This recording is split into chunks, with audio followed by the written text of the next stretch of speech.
Okay, pretty good thrift haul. Some of these actually surprised me in value. I almost left a few of these behind actually, but after looking them up, I was like, okay, I can't leave these behind. So just a quick summary. All of these were $2 each. Usually these PlayStation games are unmarked in my thrift store. Though the sad thing is I'm noticing they're starting to price games based off of eBay prices. So they're starting to put games behind the counter now and price them up. So we'll see if I can keep this run going. But starting off with the surprising titles to me, we have Pac-Man, Miss Pac-Man Maze Madness, Rugrats Search for Reptar, and Croc 2.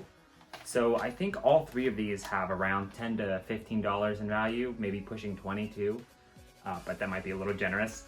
I almost left all of these behind because I thought that they'd be in about the 5 to 10 range, but it was actually a really good thing to look them up. Then next, we have 5 great games, all I would consider classics for the system. So, starting off with my favorite game for the PlayStation, we have Spyro the Dragon, which actually has a really cool insert and piece of history, I guess. It's the Search for the Golden Dragon scratch off. When I saw this, I mean, you don't see a lot of these inserts for PlayStation games because, you know, there's really nowhere to put them compared to maybe GameCube or Wii games where you kind of slip them in. They kind of just hang around inside the case, but you know, it's really cool to find something like this unscratched. I'm actually thinking about keeping this because, like I said, it's my favorite game for PlayStation. I was considering selling it because I want the collector's edition, but with something as cool as this insert, I might have to keep it for myself. Then next we have all 3 Crash games, I believe. So starting off, we have the greatest hits of Crash Bandicoot, which is also like Spyro, a classic game, and I think all of these have their inserts as well, which is pretty awesome. Then we have Crash 2, which also has the insert, awesome. Cortex Strikes Back. I think I played these all on the PlayStation 1 and then I don't know what happened to them. So this one, Crash 3, actually only has the inserts, but it doesn't have the manual. It just has the little holographic cover. Still pretty cool. And then the last game I'd call a classic for the system is Ape Escape. Definitely up there in my top favorite PlayStation games. I used to play this game so much until I eventually scratched it up and it was unusable. But also has the underground insert and card registration thing. So that's pretty cool. And so now these last 4 were probably the bigger value titles, I guess. We have Super Puzzle Fighter 2 Turbo, which I actually just sold recently.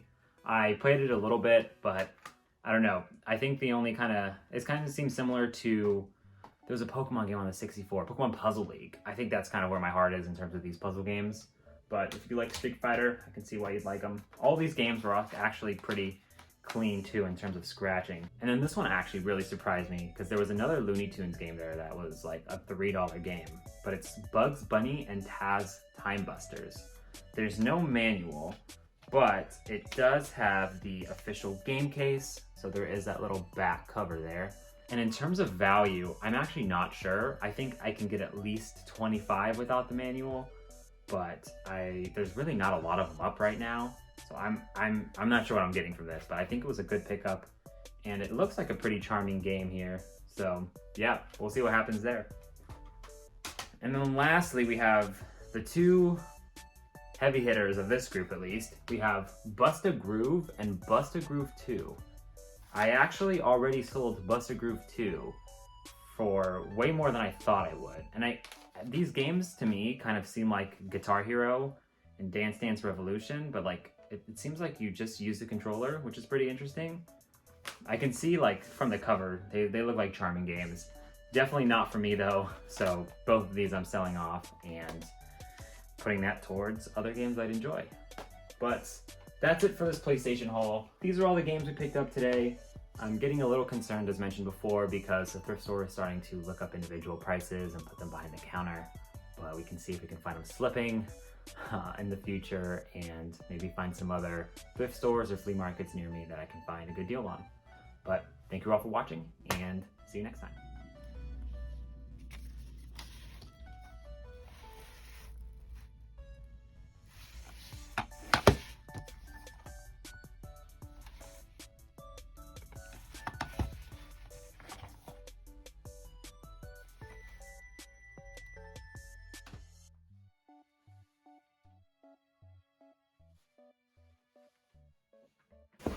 Okay, so sometimes this happens.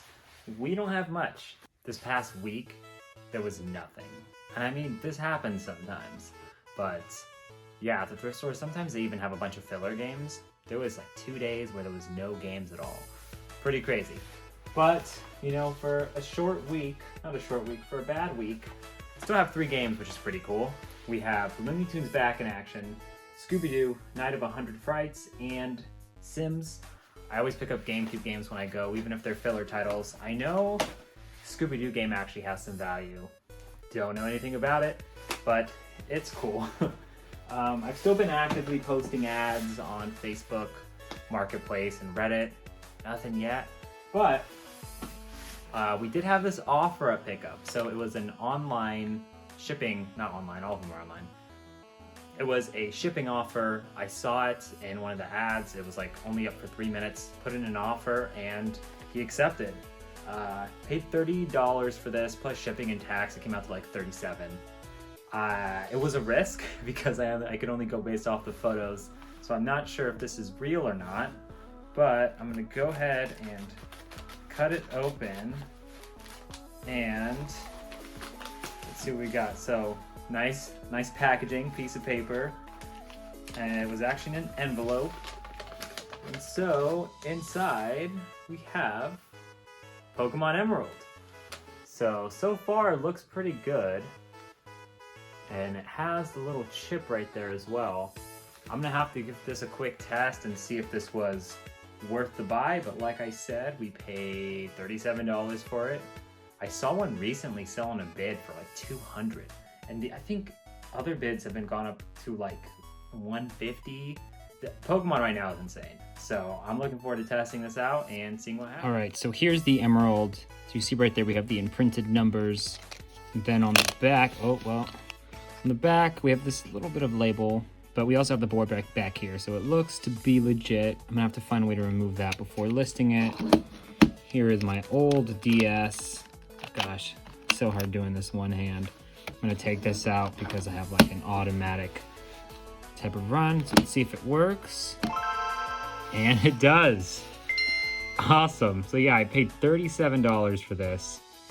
I'm assuming it'll probably sell for the like in the 150 range maybe. I saw one sell for 200 bid, which I thought was pretty insane. But yeah, I'm assuming there's some sold listings for 150, so. But yeah, it looks good. It looks like it's saved. The internal battery is low. I mean, it's dry, but that's pretty normal. Yeah. So, you know, sometimes your week is very slow and you end up pulling out a pretty good deal from thin air. So, you know, don't be discouraged. I think that's one thing to kind of take away from this is, I mean, I've been going to the thrift store every day, 5 days. I really didn't get anything other than those 3 filler GameCube games and the Guitar Hero. But I mean, that thrift store, you know, I'm waiting in line for about 40 minutes a day, shopping for 20 minutes. So that's about 5 hours of my day, you know, and if I don't get anything good, that time's just wasted. But, you know, sometimes you can swoop out a good deal like this and it kind of makes up for all of that. But thank you all for watching and take care.